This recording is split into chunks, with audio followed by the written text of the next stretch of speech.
ఎప్పుడు మొదలైందో తెలుపగల తేదీ ఏదో గుర్తించేందుకు వీలుందా?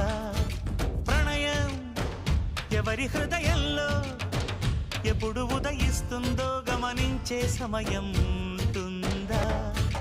ప్రేమంటే ఏమంటే చెప్పేసి మాటుంటే ఆ మాటకి తెలిసేనా ప్రేమంటే?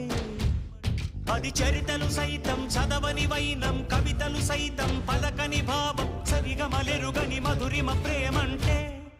దరిదాటి ఉరకలు వేసే ఏ నదికైనా తెలిసిందా తనలో ఈ ఉరవడి పెంచిన తొలిచిన కేదంటే? సిరిపై రై ఎగిరే వరకు చేనుకు మాత్రం తెలిసిందా తనలో కనిపించే కళలకు తొలి పిలిపేదంటే?